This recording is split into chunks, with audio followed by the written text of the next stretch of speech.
ನಮಸ್ಕಾರ, good afternoon. ನನಗೆ Wilson ಗಾರ್ಡನ್ಗೆ ಮಗು ನೋಡ್ಕೊಳಕ್ಕೆ ಬೇಕು. ಡೆಲಿವರಿ ಆಗಿ 5 ತಿಂಗಳಾಗಿದೆ. ತಿಂಗಳಿಗೆ 2 ರಜಾ ಇದೆ. 15,000 ಸ್ಯಾಲ್ರಿ ಇದೆ, ಫುಡ್ ಆ್ಯಂಡ್ ಅಕಾಮಿಡೇಷನು. ಸೊ ಯಾರು ಬೇಬಿ ಕೇರ್ ಮಾಡಿದ್ದೀರಾ, ನನಗೆ ಇವತ್ತು ಯಾರೋ ಬರ್ತೀನಿ ಅಂತ ನೆನ್ನೆ ಆಧಾರ್ ಕಾರ್ಡು ಫೋಟೋ ಎಲ್ಲ ಕಳಿಸಿದ್ರೆ ಅವರು ಫೋನು ಎತ್ತುತ್ತಾ ಇಲ್ಲ, ಬರ್ತಾನೂ ಇಲ್ಲ.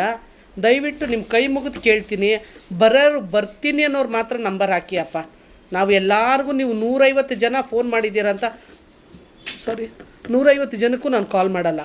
ಯಾರಿಗೆ ಕೆಲಸದ ಅವಶ್ಯಕತೆ ಇದೆ, ನನಗೆ ಮನೇಲಿ ಪ್ರಾಬ್ಲಮ್ ಇದೆ, ನನಗೆ ಕೆಲಸ ಬೇಕು ಅಂತ ನೀವು ಹಾಕಿ, ನಾನು ಖಂಡಿತ ಅಂಥವ್ರು ಕಾಲ್ ಮಾಡ್ತೀನಿ. ನಾನು ಸುಮ್ಮನೆ ಹುಡುಗರು ಕಾಲ್ ಮಾಡ್ತೀರಾ, ಸಣ್ಣ ಮಕ್ಳ ಕೈಲೂ ನಂಬರ್ ಹಾಕ್ಸ್ತೀರಾ. ಕಾಲ್ ಮಾಡಿದ್ರೆ ನಾನು ಯಾವಾಗ ನಂಬರ್ ಹಾಕಿದ್ದೆ ಅಂತೀರಾ.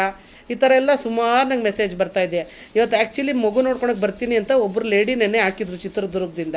ಬಟ್ ಆ ಅಮ್ಮ ಫೋನೇ ಎತ್ತುತ್ತಿಲ್ಲ. ಬೆಳಗ್ಗೆ ಒಬ್ಬರು ಲೇಡಿ ಕಾಲ್ ಮಾಡಿದ್ರು, ನನಗೆ ಮಗು ನೋಡ್ಕೊಳಕ್ಕೆ ಕೆಲಸ ಬೇಕು ಅಂತ.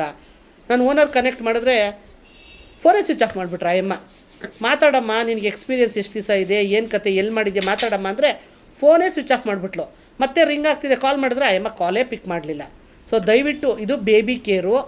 ಬೇಬಿಗೆ ಮಸಾಜ್ ಮಾಡಬೇಕು, ಸ್ನಾನ ಮಾಡಿಸ್ಬೇಕು, ಪ್ಯಾಂಪರ್ ಚೇಂಜ್ ಮಾಡಬೇಕು, ಹತ್ತಾಗ ತಾಯಿ ಹತ್ರ ಕೊಡಬೇಕು, ಮಗು ಹತ್ತಾಗ ಸುಧಾರಿಸ್ಬೇಕು, ಇಷ್ಟೇನೇನೆ. ಸೊ ಯಾರು ಬೇಬಿ ಕೇರ್ ಕೆಲಸ ಮಾಡಿ ಮಗು ನೋಡ್ಕೊಳೋದ್ರಲ್ಲಿ ಎಕ್ಸ್ಪೀರಿಯೆನ್ಸ್ ಇದು ಅಷ್ಟೇನೇನೆ. 45ರಿಂದ 55ರವರೆಗೂ ಏಜ್ ಆದ ಪರ್ಸನ್ನೇ ಅವ್ರು ನೋಡ್ತಾ ಇದ್ದಾರೆ.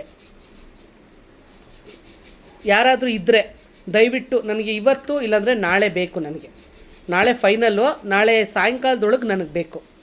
ಯಾರಿದ್ದೀರಾ ಕನ್ನಡದವ್ರು ಮಾತ್ರ ಅವ್ರು ನೋಡ್ತಾ ಇರೋದು.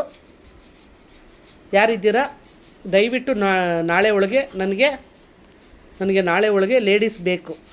45ರಿಂದ 55 ಏಜ್ ಹೇಳಿದ್ದಾರೆ. ಸೊ ಯಾರಿಗೆ ಇಂಟ್ರೆಸ್ಟ್ ಇದೆ ಅವರು ಕಮೆಂಟ್ ಬಾಕ್ಸಲ್ಲಿ ನೀವಲ್ಲಿ ಮೆಸೇಜ್ ಹಾಕಿ, ನನಗೆ ಕೆಲಸದ ಅವಶ್ಯಕತೆ ಇದೆ, ನಾನು ಖಂಡಿತ ಬಂದೇ ಬರ್ತೀನಿ ಅಂದರೆ ನಾನು ಅಂಥ ನಂಬರ್ನ ನೋಡಿ ನಾನು ಕಾಲ್ ಮಾಡ್ತೀನಿ. ನಾನು ನಿಮಗೆ ಕಾಲ್ ಮಾಡಿದ ತಕ್ಷಣ ತಿರ್ಗಾ ನೀವು ಇನ್ಸ್ಟಾಗ್ರಾಮಲ್ಲಿ ನಿಮ್ಮ ನಂಬರ್ನ ಡಿಲೀಟ್ ಮಾಡಿಬಿಡಿ, ಮತ್ತೆ ಬಿಡೋಕ್ಕೆ ಹೋಗಬೇಡಿ. ಅದೇ ನನ್ನ ಹೆಸರು ಹೇಳ್ಕೊಂಡು ಯಾರ್ಯಾರು ಲೇಡೀಸು ಜೆಂಟ್ಸು ಕಾಲ್ ಮಾಡ್ತಿದ್ದಾರೆ ಅಂತ ಸುಮಾರು ಜನ ನನಗೂ ಕಾಲ್ ಮಾಡ್ತಿದ್ದಾರೆ. ಸೊ ನಾನು ನಿಮ್ಮ ಹತ್ರ ಕಾಲ್ ಮಾತಾಡಿದ್ಮೇಲೆ ಆ ನಂಬರ್ನ ನೀವು ಡಿಲೀಟ್ ಮಾಡಿಬಿಡಿ. Thank you.